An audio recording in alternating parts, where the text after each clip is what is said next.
Hello friends, welcome to YouTube channel. তোমরা কিন্তু জানো West Bengal staff selection commission কিন্তু বেশ কয়েক বছর ধরে কিন্তু নিষ্ক্রিয় অবস্থায় রয়েছে। বলতে গেলে কোনো এক্সামই কিন্তু সেখান থেকে হচ্ছে না।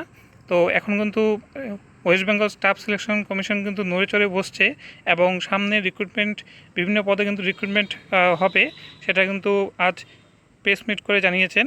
তো কি বলেছেন সেটা নিয়ে আমরা আজ আলোচনা করব বিস্তারিতভাবে। তোমরা প্রথম থেকে শেষ পর্যন্ত দেখবে, আশা করি অনেক নতুন ইনফরমেশন জানতে পারবে। তো চলো আমরা দেখে নিই কী বলা হয়েছে। প্রেস মিটে উপস্থিত ছিলেন Vivek Sahay, chairman West Bengal staff selection commission, এবং সঙ্গে ছিলেন Gangadhar Singh, member of commission. আর এই যে ভিডিওটি, সেই ভিডিওটি কিন্তু আমাদের যে অফিসিয়াল টেলিগ্রাম চ্যানেলে, সেখানে কিন্তু তোমরা চেক করে নিতে পারো।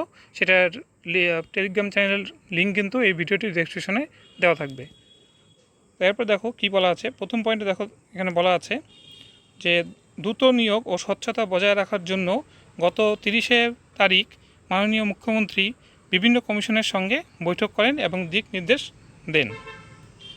এবার দেখো লেখা আছে, West Bengal staff selection commission কিন্তু আগের অনেক নিয়োগ প্রক্রিয়া কিন্তু সম্পন্ন করেছে। তার মধ্যে রয়েছে LDC, ASI of excise, fire engine operator cum driver, CGL.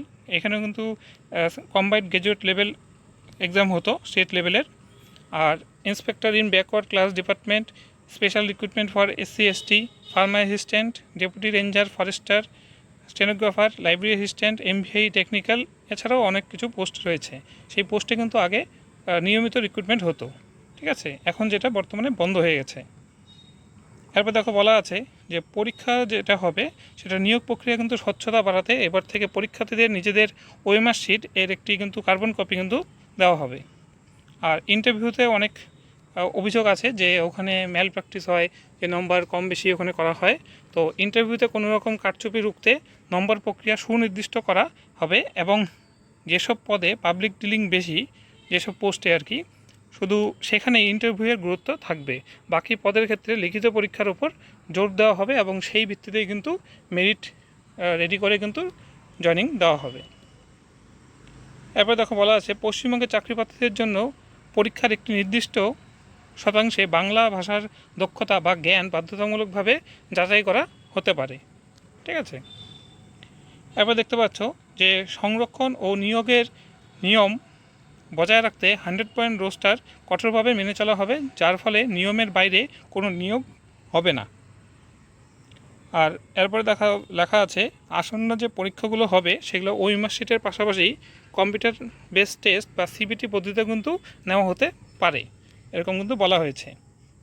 এরপর বলা আছে, পদের ধরন ও প্রয়োজনীয়তা অনুযায়ী চাকরি প্রার্থীদের শিক্ষাগত যোগ্যতার অর্থাৎ একাডেমিক কোয়ালিফিকেশনের ওপর কিছু ক্ষেত্রে বিশেষ ওয়েটেজ বা অতিরিক্ত নম্বর দেওয়া যেতে পারে। রাজ্য সরকারের নির্দেশ অনুযায়ী আটকে থাকা নিয়োগ প্রক্রিয়া দ্রুত সম্পন্ন করার জন্য কমিশন পুরোপুরিভাবে প্রস্তুত রয়েছে, সেই প্রেস মিটে কিন্তু জানানো হয়েছে। তো এই নতুন ইনফরমেশনগুলো উঠে চলে আসলেও তোমরা আশা করতে পারো খুব তাড়াতাড়ি এই বিষয় নিয়ে কোনো আরও বড় আপডেট আসতে চলেছে, যে কোন পোস্টে ভ্যাকেন্সি রয়েছে এবং কোন পোস্টে সামনে খুব শীঘ্রই রিক্রুটমেন্ট হতে চলেছে। তো আশা করা যায় খুব তাড়াতাড়ি বেরোবে। তো আজকের এই ইনফরমেটিভ ভিডিওটি কেমন লাগলো তোমরা তা অবশ্যই কমেন্ট বক্সে জানাতে পারো। আর ভিডিওটি যদি ভালো লেগে থাকে ভিডিওটিকে লাইক করতে পারো, শেয়ার করতে পারো। আর এরকম আপডেট পাওয়ার জন্য আমরা চ্যানেলটিকে সাবস্ক্রাইব করে রাখতে পারো। তো আজ এ পর্যন্তই, দেখা হচ্ছে পরের ভিডিওতে। Thanks for watching.